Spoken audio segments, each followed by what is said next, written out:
दर्शकवृन्द नमस्कार, मेची काली खबरमा स्वागत छ। म भोजराज थापा। दर्शकवृन्द, बैतडीको दोगडा केदार गाउँपालिका वडा नम्बर 7 मा बस्ने 17 वर्षीय किशोरी भागरथी भट्टको माघ 21 गते उनी बेपत्ता भइन् र माघ 22 गते बलात्कार पछि हत्या गरेको अवस्थामा विवश अवस्थामा उनको शव फेला पर्यो बाटोको तलतिर।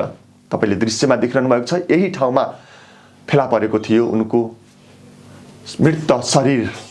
र दर्शकवृन्द, यति बेला भने उनको बलात्कारपछि हत्यामा संलग्न भएको आरोपमा एकजना व्यक्ति दिनेश भट्ट, जो भागरथीको गाउँकै छिमेकी पर्ने हुन् र भागरथी पढ्ने स्कुलमै कक्षा 11 मा पढ्ने ती व्यक्ति, ती किशोर दिनेश भट्टलाई यति बेला प्रहरीले सार्वजनिक गर्दैछ।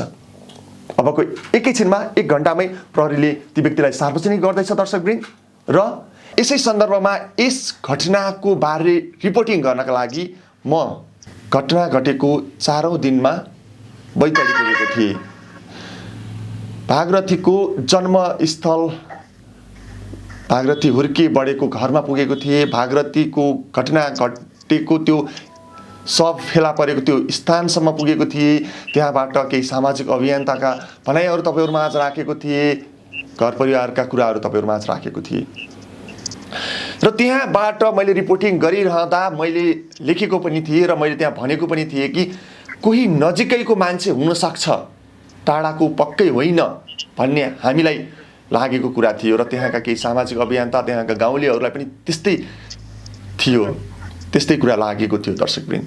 यति बेला भने त्यहाँको अवस्था के कस्तो छ र घटनामा संलग्न भनिएका दिनेश भट्टको बारेमा केही कुरा जानकारी दिनका लागि म त्यहाँबाट जति बेला घटना घट्यो माघ 21 गते त्यही दिनदेखि सशक्त रूपमा आन्दोलनमा उत्रिएका त्यहाँका सामाजिक अभियन्ता, जसले यो घटनालाई छर्लङ्ग हामी तपाईहरुमा आज ल्याए, ती व्यक्तिलाई तपाईहरुमा आज लाइभमा जोड्दैछु।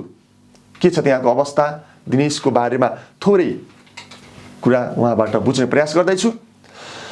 स्वागत छ त्यहाँका सामाजिक अभियन्ता भोजराज जोशी क्वालिटीजीलाई। नमस्कार। यो अहिले साउन्ड अनि रोड नजिक भएको गाडीले साउन्ड आइरहेको छैन। अहिले चाहिँ हामी जिल्लामै गइरहेका छौँ सर। के हुँदैछ अलिकति त्यहाँ त्यो बारेमा जानकारी गराइदिनु।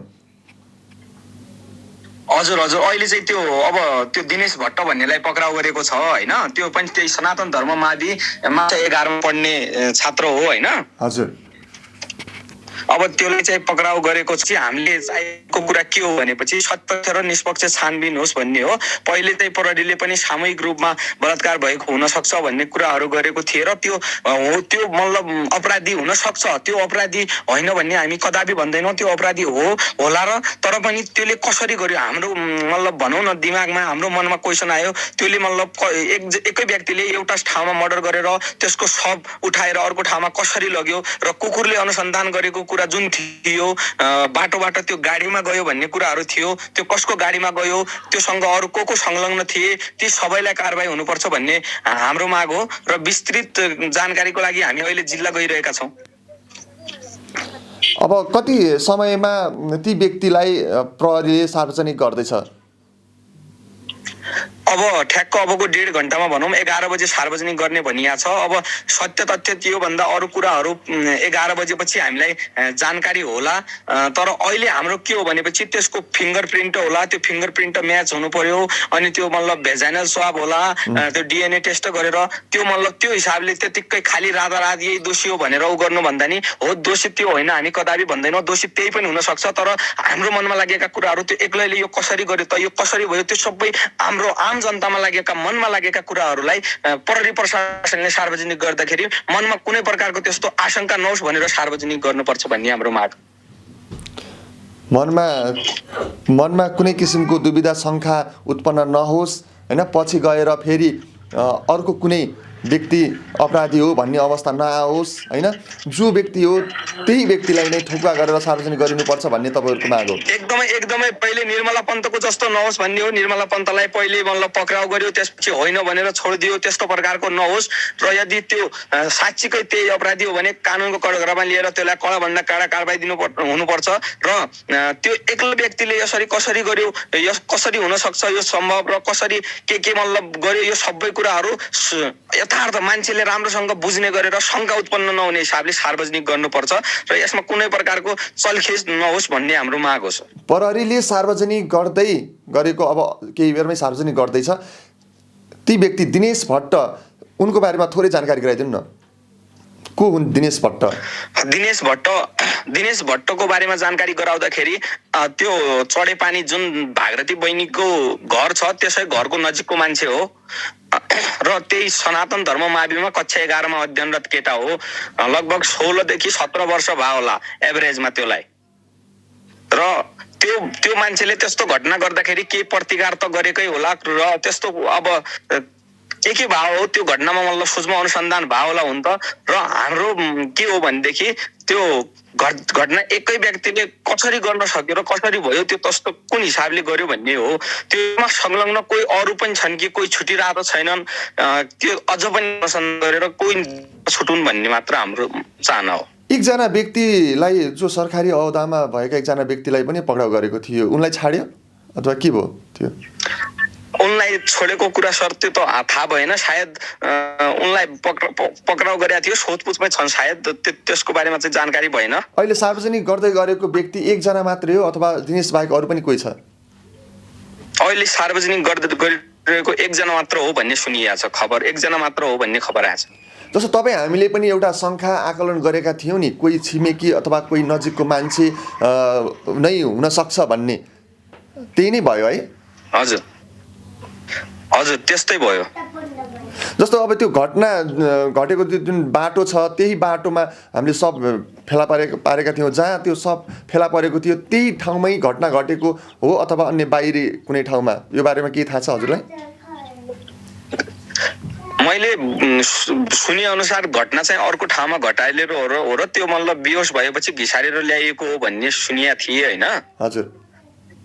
अब त्यो विस्तृत कुरा सार्वजनिक गरेपछि बताउलान् कसरी के भयो भन्ने कुरा। तर त्यो गर्दाखेरि पनि एक्लैलाई त्यो फुच्चे 16-17 वर्षको त्यसलाई एक्लैलाई त्यो पनि सामेल हुन सक्छ, तर अरू कोही पनि होलान् कि भन्ने हो। एक्लैले कसरी गरे होला, अनि कसको गाडीमा आयो, कुकुरले अनुसन्धान गर्दाखेरि त्यहाँबाट गाडीमा आयो भन्ने छ। गाडीमा आयो र कसको गाडीमा आयो तिनीहरूको संलग्नता पनि त छैन कि के छ कस्तो छ। यसमा चाहिँ अझ पनि एकचोटि रिअनुसन्धान गरेर या राम्रोसँग मान्छेलाई बुझाउने हिसाबले सार्वजनिक गर्नुपर्छ जस्तो लाग्छ। प्रहरीको एउटा अध्ययनमा पनि कुकुरले चाहिँ गाडीमा आएको हुन सक्ने, कुनै बाइकमा आएको हुन सक्ने भन्ने कुरा छ होइन।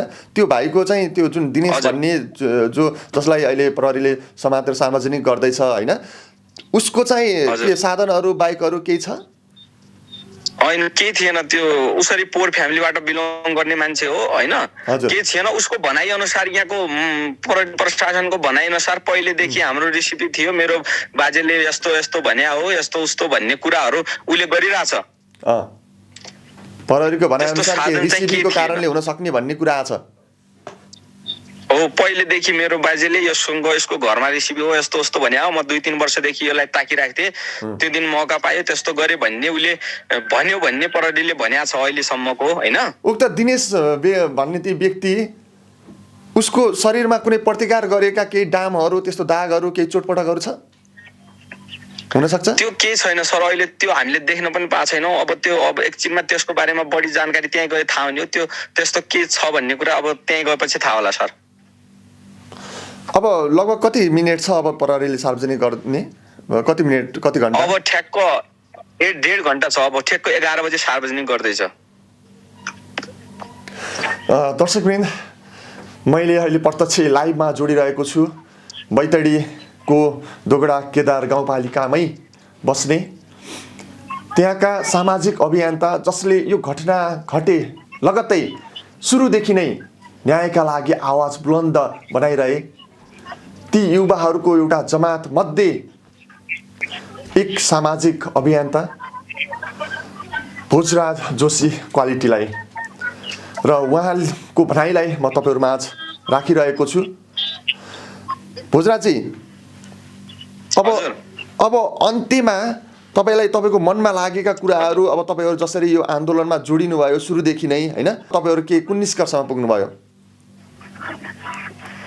अब हाम्रो निष्कर्षमा सर हामी पहिलेदेखि नै मतलब भनौँ न घटना स्टार्टिङ भएकोदेखि नै मतलब न्यायिक आन्दोलनमा होमिरहेका हौँ, न्यायिक आन्दोलनको लडिरहेका हौँ।